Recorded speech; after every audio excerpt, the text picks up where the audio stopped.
Okay. Hello. I'm so excited to be here.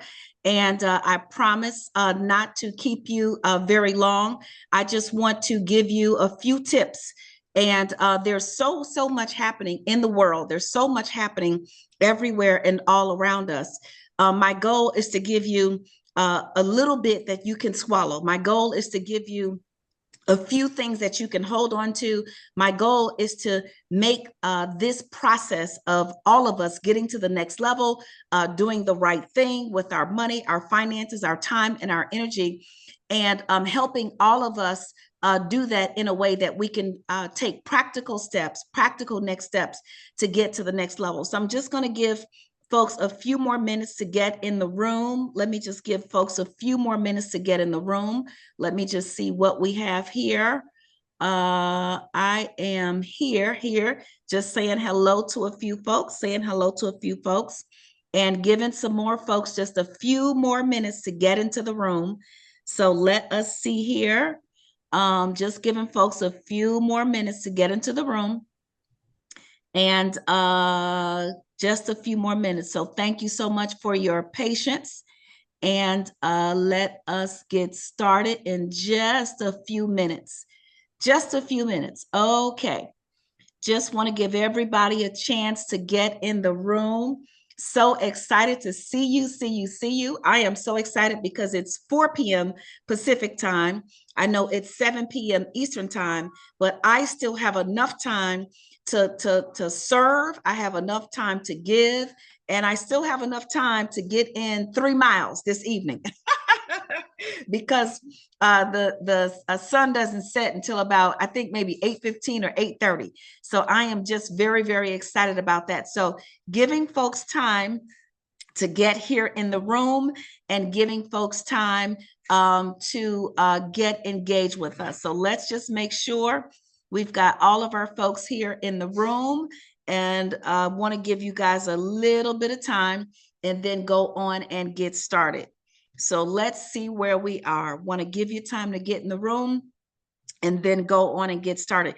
And we will record this, so I will share this playback with folks. So for those who do not get the information, for those who do not get the information now, I'll be able to share the playback with you if you miss anything, and hopefully give you some next steps to help you go to the next level. So again, just want to make sure we get folks here in the room. Okay, awesome. All right, I'm going to get started, and we can officially, I want to make sure my team is recording this. So let's make sure that we are recording. And let me just check to make sure we are recording. Okay, everything is being recorded. Okay, so we're just going to get time there is a major move in the economy. Every single time there's a major move in the economy, what looks like doom to regular folks is actually an opportunity for those who have strategized, those who have gotten together, and those who have figured out how to prey on the lack of knowledge from others. This is actually a time where other people are building wealth. So let me repeat, whenever there is anything that is coming, so when the pandemic was coming, when we were warned about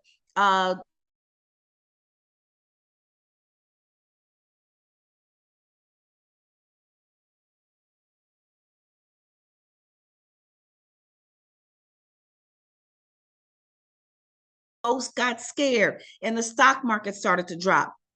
People started to sell their stock. Well, guess what? The big institutional investors were buying up all the stock that people were selling. They were buying it at a lower price. And now, and I'm one of the people who benefited from keeping my money in the stock market. My stocks have almost doubled what they originally were before the tariffs. Okay. So, what you need to are looking doom and gloom for others, you are actually in a position where there are people who are getting wealthy and wealthier, and they are doing that at your expense.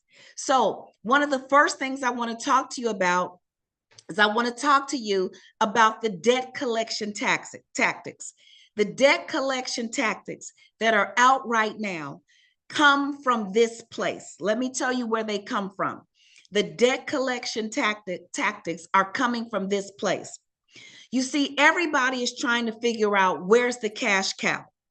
I've seen people post everything from car washes, laundromats, all kinds of things that people say, if I invest my money in this, then I can make money off of my money.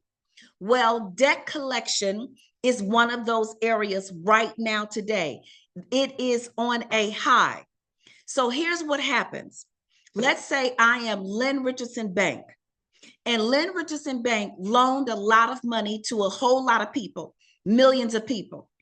And some of those people did not pay their debt.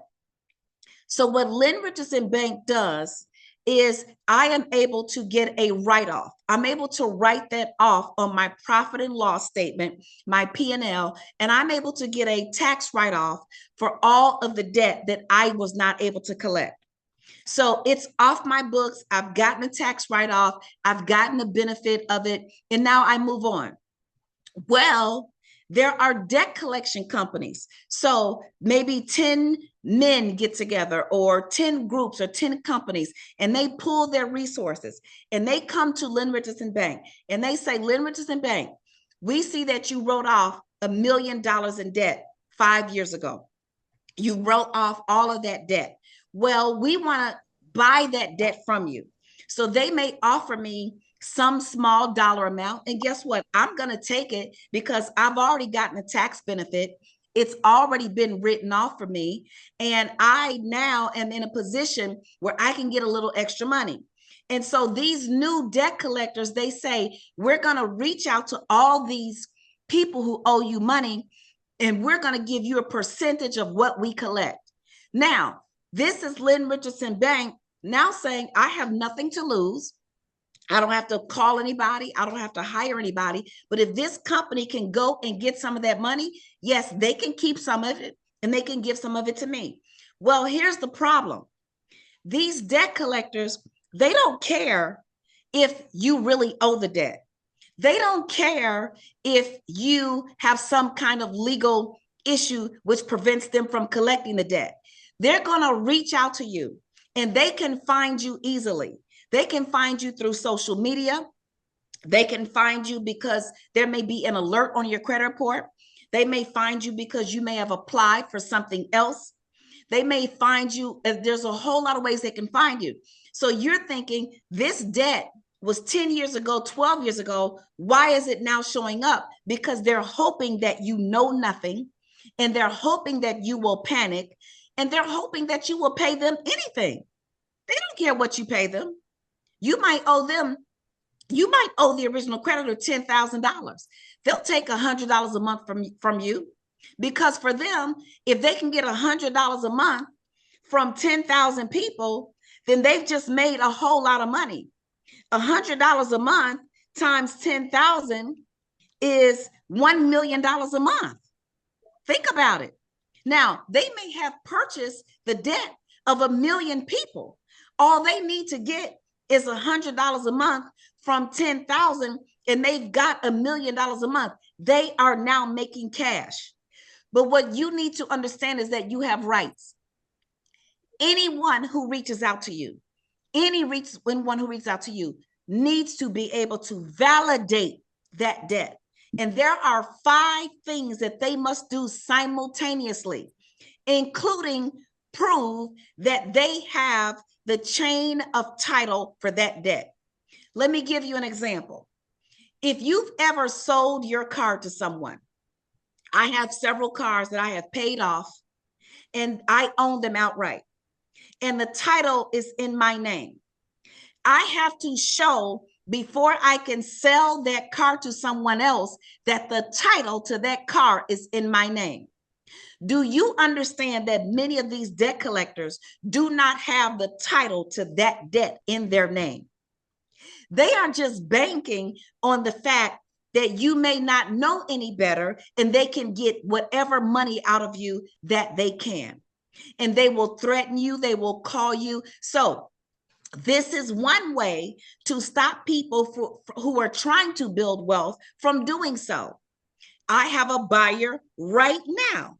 She's trying to close on a house in Georgia, and one of these old creditors from 5 years ago or 10 years ago is now trying to get her to pay a debt that is way outside of the wheelhouse. Now, because she has me, I was able to tell her what to do very quickly. But do you know how many people that stopped them from buying their home? It literally stopped them from getting the keys to their house. So you don't want this to be you, and it could be anyone. And let me explain something to you. You might be thinking, well, I have never owed anybody, so this can't happen to me. Think again. People who want to trick you, and people who want to play you, and people who want to monopolize off of your lack of information will do anything. So yes, in some of these cases, the debt didn't even belong to the person. It just belonged to someone with a similar name. So remember, they're coming after people as a way for them to come up and to manipulate the lack of information that some people have. So don't fall for it.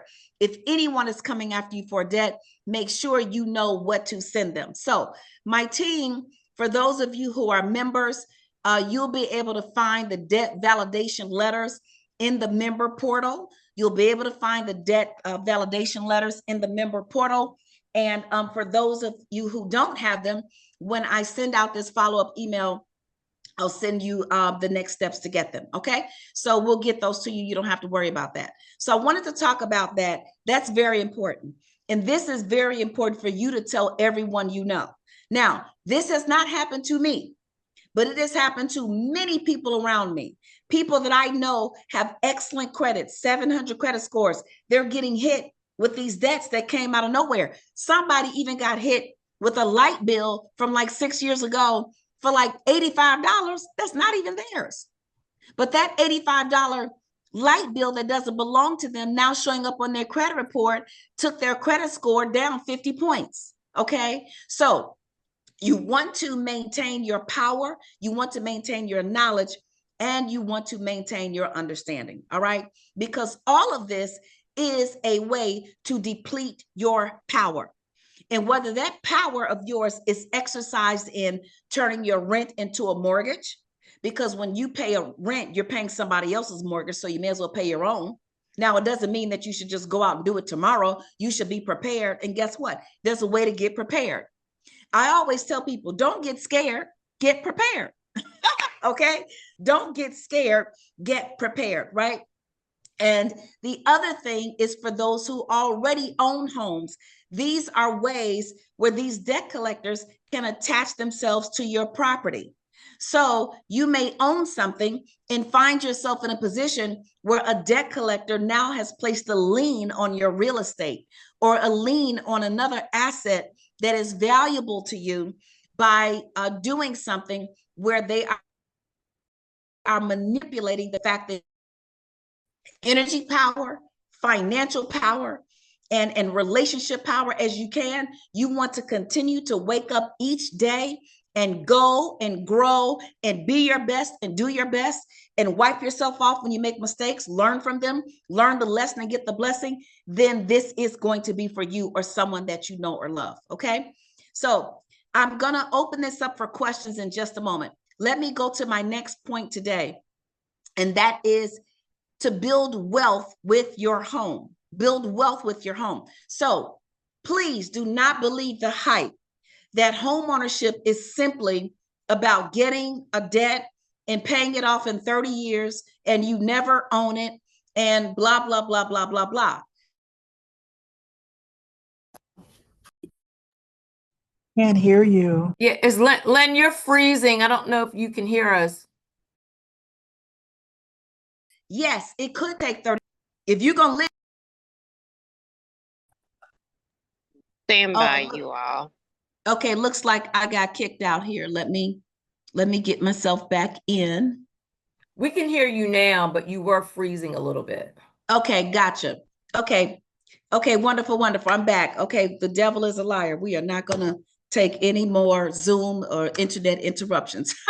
Okay, so the whole idea of building wealth with your home is knowing when and how to maximize the wealth that you are building. So when you're renting, you're doing just that. You're putting a roof over your head. But when you are a homeowner, yes, it comes with more responsibility. But to whom much is given, much is required. The problem is sometimes we don't know what we've been given.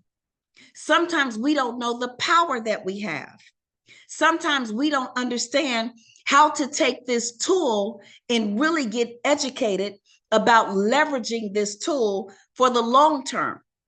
One mistake that I see people make, let me give you an example. One mistake that I see people make is they have a child who wants to go to college and they don't have any money for tuition, room and board and all that. So they go and take the money out of the house. So they may have $200,000 in equity and they go take $50,000 and pay the tuition every year till the child graduates. Meanwhile, they still have to pay that note on that house. Well, yes, homeownership is there for you to leverage to build wealth, but I would say it should not be there for you to build debt. Okay. These homeowners, in the same way that they want to use homeownership to build wealth, they could actually take their, have their child get their own home or townhouse or condo near the school campus. When they move off campus, get 5 roommates. The 5 roommates pay the mortgage, okay? So if you have 5 roommates paying $1,500 a month, and they typically will pay in advance because they'll pay in the beginning of the semester when they get their refund check or their scholarship refund or whatever it is. Let's say you're collecting $6,000 and your mortgage is only $2,500. Well, now your college student has an additional over almost $3,500 in extra money. Now your college student has no housing expense. And if your college student is at an out-of-state school, then now they become an in-state resident and their tuition can go down. And when the college student graduates from college, they can still rent that place out to other students, because one thing that is almost never a scarcity is housing around a college campus, because college campus housing is usually limited and they're looking for good places to rent. So you want to start to think about those things. You also want to start to think about how you can leverage home ownership when you are no longer in a position to earn income, or when you are in a situation that you did not plan for, or when you are in a situation that you did not anticipate. I'll give you a couple of examples. Unfortunately, illness is running rampant. For those of you who know me, you may know that my sister and business partner, MC Light, lost her mom. We recently buried her. And during the 3 years she was fighting cancer, the long-term care wasn't coming through. But guess what? It was equity in real estate that made her visits and care and additional things happen so that it was not a financial strain. And we were able to make that happen through proper estate planning, through proper life insurance planning, and through proper real estate planning.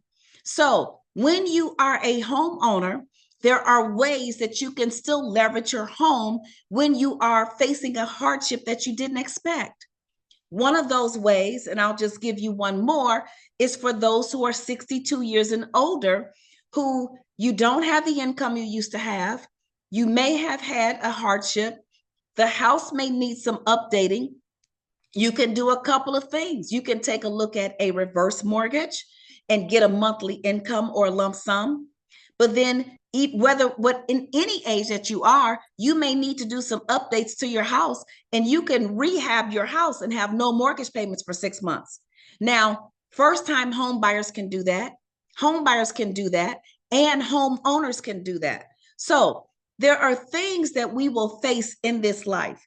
There are situations that we can plan for, but there are occurrences that we cannot predict all the time. And even if we can predict them, we don't know when they're going to happen. I saw a post just the other day, a very well-known financial guru, and he was facing the same question where people are saying, well, you know, you don't have to own a home, you don't have to buy a home, it's easier just to rent, you don't need this, that, and the other. But the one thing they all agreed at the end of that, that of every single millionaire that they knew, every single person who was financially independent, all of them had real estate somewhere in their portfolio.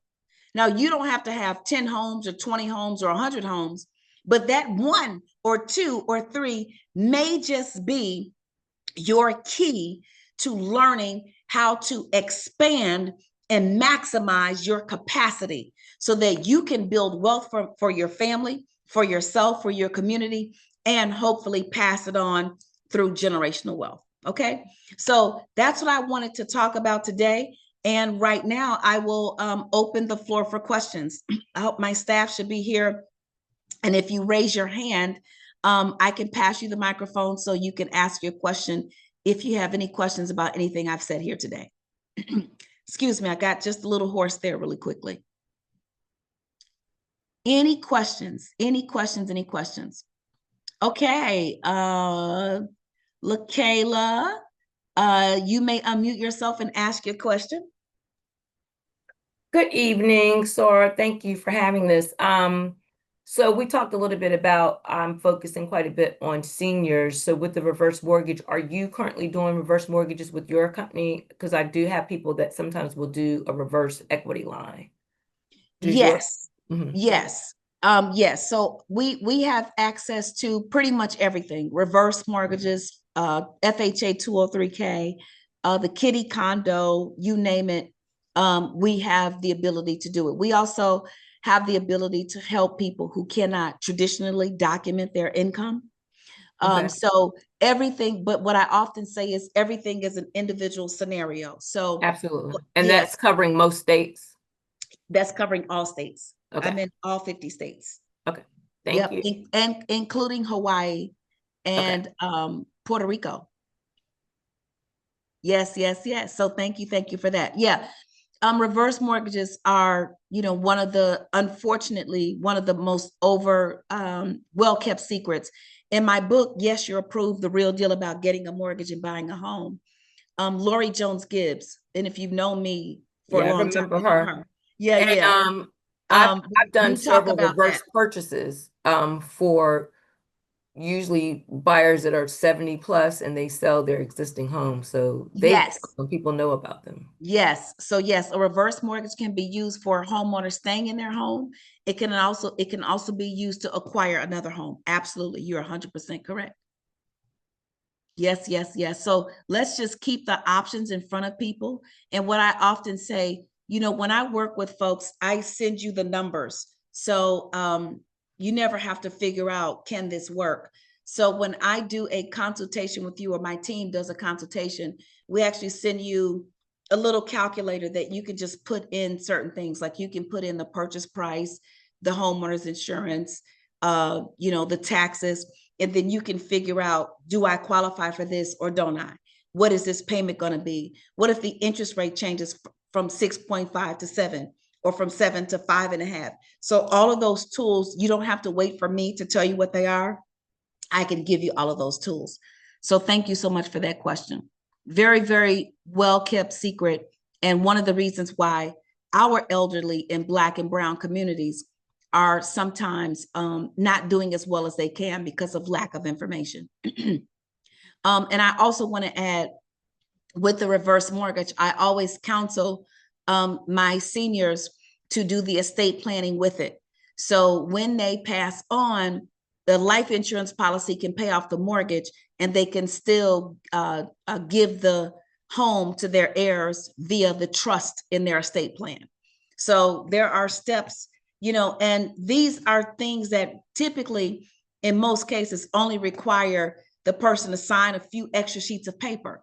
Of course, with the assistance of an attorney. I always 100% recommend a reputable attorney to handle that estate planning part. but some of the fears that we have are not real. And in fact, fear is false evidence appearing real. And so the false evidence of this terrible economy, the false evidence of things spiraling downward, all of that is false evidence. Let me tell you what is real. People are leveraging the lack of knowledge to build their own wealth, and we're not going to let that happen to us. Okay, let me pass you the microphone. Naomi, excuse me, I don't know what happened to my voice just now. Naomi, you may ask your question. Thank you so much for raising your hand. Thank you. Good evening. Can you hear me? Yes, I can hear you. So happy to have you here. Thank you, Dr. Lynn, for this presentation. I'm grateful for you sharing this information with us. So I have a question in regards to what you were sharing about, and you didn't go into detail about it, but you said something when you were talking about equity of your home, and you were just talking about a portion in terms of how we can allocate those funds. But I had a question about, as you're in your home, is it wise to start working on repairs in the home and not wait until later in life to take care of those things? You have just asked, you have just asked probably the absolute best question that I could have gotten today. Let me say this, and this is so important. I'm so thankful that you asked this question. We have to take care of our homes like we take care of our teeth. We have to take care of our homes like we take care of our hygiene. We have to take care of our homes like we take care of anything that is of value to us, that gives us life. So there are 3 phases to home ownership. Phase 1 is getting in the home. That is, okay, what do I do? Do down payment, my credit, all that stuff. Making sure I've got a little bit of money saved so that if something happens, I can take care of the emergency. That's 1. Phase 2 is staying in the home and staying in it with power. So yes, small repairs like cleaning the gutters or, changing the air filters or, a paint job or the wood that's chipping, catching it before the winter months come or too much rain comes or any kind of weatherization issue, knowing what those things are. And the way you get to know your home and you get to know the physicality of your home is via a home inspection. So if you did not get one when you bought your home, you can certainly get a home inspection while you're in it. It's like going to the dentist. Maybe you didn't go when you were a kid, but now you're grown, just start. So if you have a home, getting a home inspection with a licensed home inspector is very, very, very important. And if you are in the Los Angeles area, I've got a home inspector for you. If you're in the Atlanta area, I know someone. If you're in the Charlotte area, I know someone. If you're in Maryland, DC, I know someone. Those are the folks I know off the top of my head. But if you're not in any of those areas, we can certainly connect you with someone that's a part of our network to get you to someone who's reputable. So yes, doing the proper things. Also, while you're in your home, knowing what to do is important. So a lot of times we want to deal with the aesthetics and we want to impress people. We know that everybody's coming over for Thanksgiving or Christmas, so we want things to look a certain way. But it's the same thing as us buying nice clothes, but not having money in the bank for retirement. It's not about how you look. Rich people stay rich because they act poor, and poor people stay poor because they act rich. And poor people stay poor acting rich in front of other poor people, which is real crazy. So let's take that into our homes. It's not necessarily the decorations. It's, do you have an upgraded kitchen? Or did you upgrade your bathroom? Or did you add a bedroom? You may have a home office. And the difference between that value going up maybe $50,000 or not, that home office, if it does not have a closet and a door, it is not a bedroom. And you don't get much value for a home office. But if you keep that same home office and you add a closet and you put a door there, now it's a 3rd bedroom or 4th bedroom or 5th bedroom, which now takes the value of your home up. So, and I'm not saying this to throw shade. I know people who spend lots of money going to concerts. They'll get their friends, they'll buy their clothes, they'll get their plane ticket. And we know that one of the biggest concerts that's been out. I even went to see the concert a couple years ago twice, right? But let's take that same energy and put it into our own wealth. Let's put it into our own wealth building strategy. So if I can save money for a concert, I can certainly save enough money for my own cash flow and my own financial well-being and make the right moves. So that's an excellent question. Thank you so much for asking it. Shonda, you may unmute yourself and ask your question. Ms. Swan, you may unmute yourself and ask your question. Oh, you looks like you're unmuted, but I can't hear you. If you're speaking, dear, I can't hear you. Oh, there you go. I can see you though. I see your mouth moving, but I don't hear you. Sometimes these computers are crazy. Yeah, I can see your mouth moving, but we can't hear you. You know what? Your speaker on if you're on your computer, your speaker might be on mute. So see if you can fix that. And if not, maybe type your question in the chat and then we can answer it. I'll do my very best to answer it. And let me see if we can get you all set. Okay, I'm gonna take another hand and then come back to you. All right, awesome. Okay, Bobby, you may unmute yourself and ask your question. Yes, good evening. Hi, Dr. Lynn. I Good evening. wanted to find out about the reverse mortgage. How can you use the reverse mortgage to purchase another home? So if you currently own a home and you are over the age of 62 and older, and you have equity in that home, you can use the reverse mortgage to buy a new home and have no mortgage payment on the new home. That's ultimately how it works. It doesn't necessarily.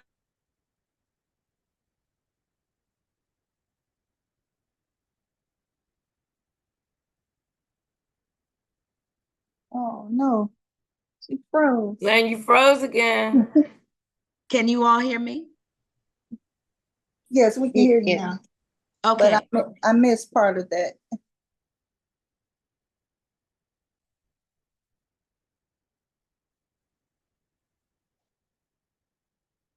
Get equity to purchase the new home and not have a mortgage payment.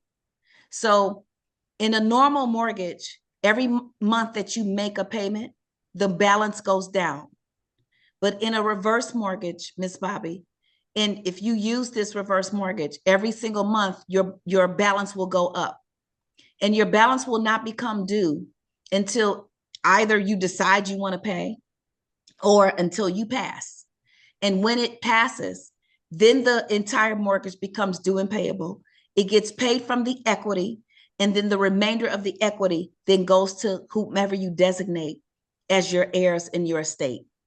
But I always tell people, if you do a reverse mortgage, just get a life insurance policy to match it that will pay off the accruing mortgage, the increasing mortgage as it continues to increase. And so that way, when you pass, you're able to either give your heirs a debt-free asset, or they're able to cash it out and get all the money from that asset.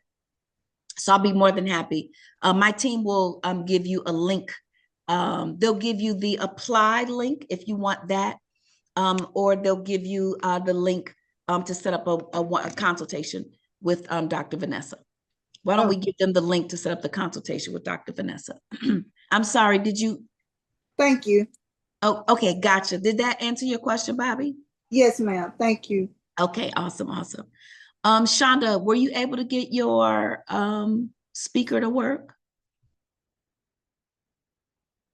Okay, no. Okay, it's okay. It's all right. All right, everyone. It's a little bit past the bottom of the hour, and I really, really would love to continue to talk to you, but I want this to be synonymous with powerful and practical, and short. Powerful, practical, and short. So I don't want to keep you here too long. I want to give you the few nuggets, give you the tools that you need, keep you abreast of things that I see And right now, just like a couple of years ago, I told you all about the cash crunch and the credit crunch, when lenders were decreasing people's credit lines for no reason at all. So if you made a big payment on your line of credit, then they would reduce your credit line. And so if you were looking for access to that credit line to be able to do some other things to control your cash flow, then it was not working at that time.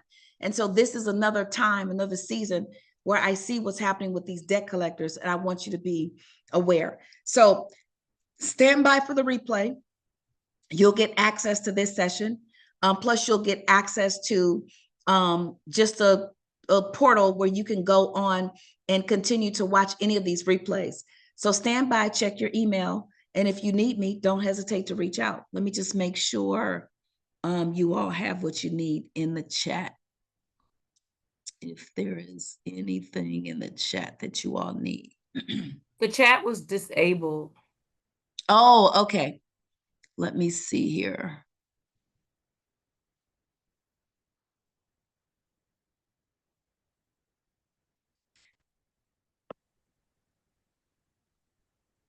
Oh, I see another hand as well. Kimberly, I see you. I'll get your hand.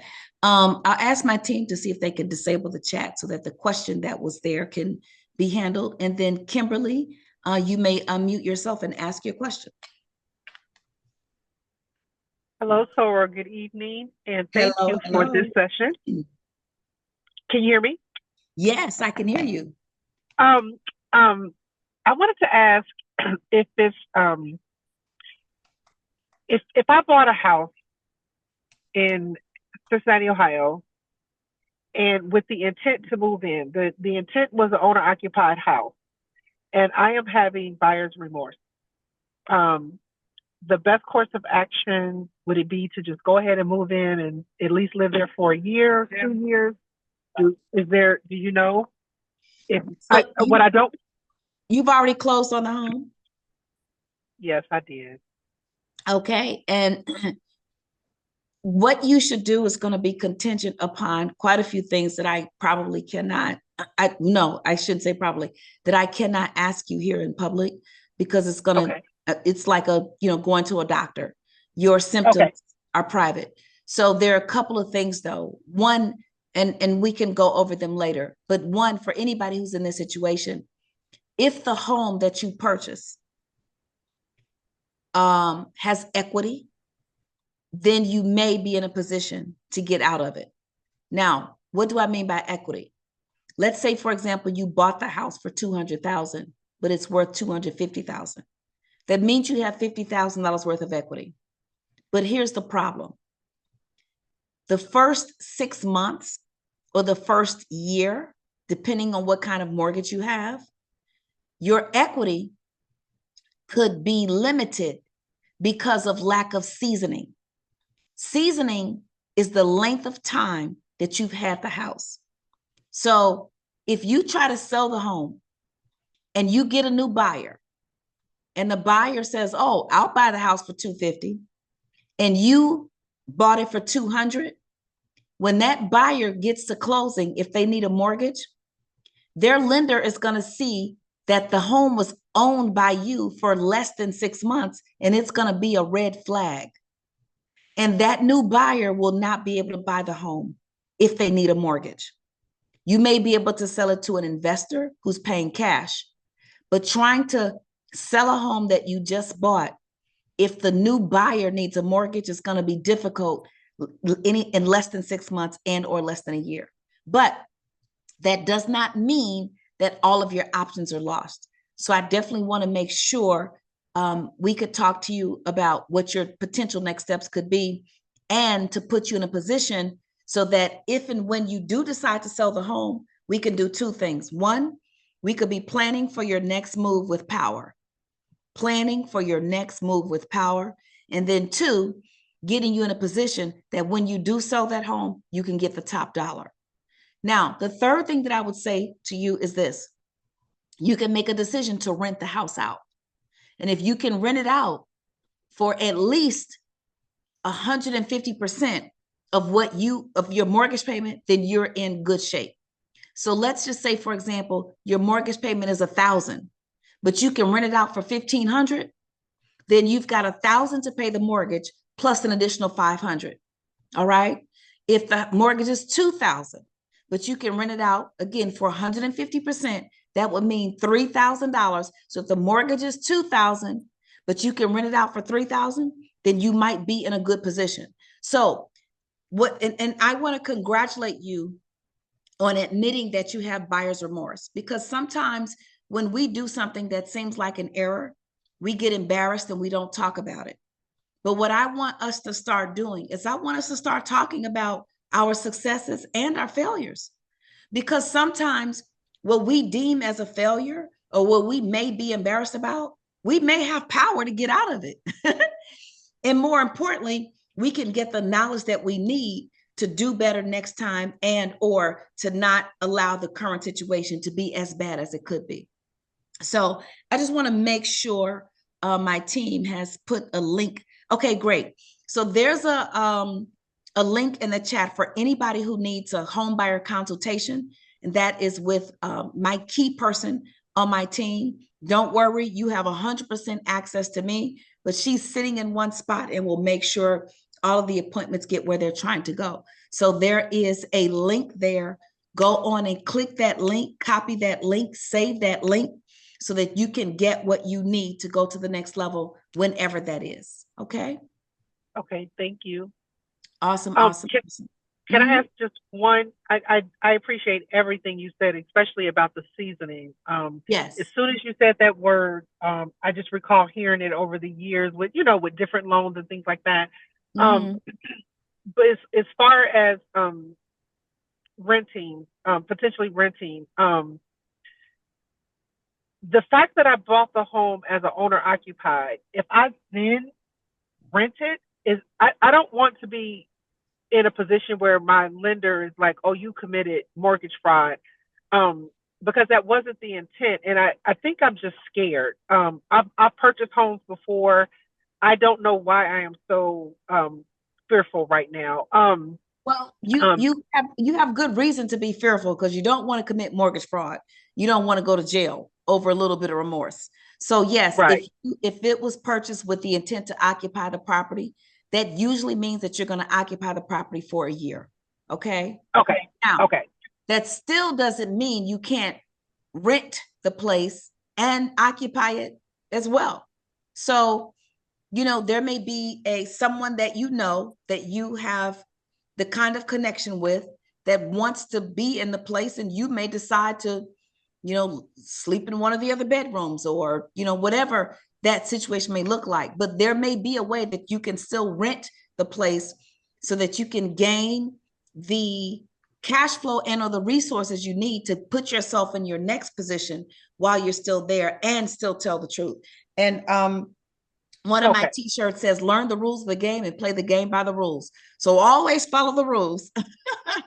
I'm going to tell you that. And then, but what I'm excited about for you is that you recognize this. And one of the biggest things that I heard someone say is, don't hold on to a mistake because you took so much time to make it. Don't hold on to a mistake. Yeah. Because you took time to make it. So that's any mistake. That's a bad relationship, a bad house, a bad friendship, a bad anything. Because what happens is, like, we own it now. You don't have to own your mistake just because you took time to make it. It's okay. You can recognize it's a mistake. You can recognize it wasn't the best move, and you can start immediately to put yourself in a position to get out of it and to get into something that fills you up and aligns with your purpose. Does that make sense? It does. It really does. Thank you. Awesome. Awesome. Okay, everyone. I am so excited. If you need something, please don't hesitate to reach out. You can even reply to the email where you registered for this, the Zoom notification. So if you have something else, or the link that you have isn't what you need, you may need something else, just let me know. But please stand by for the follow-up to this. It should get to you within the next 24 hours, along with the links to the debt validation letters. Okay. All right. Have a blessed night, everyone. I'm going to go try to get in 3 miles this evening. Okay. God bless you all. Bye-bye. And get some lemon and honey. Have a great evening. Yes. Thank you. because this voice is, I'm like, what happened right here? Thank you so much for that, Soror. Bye-bye, everyone.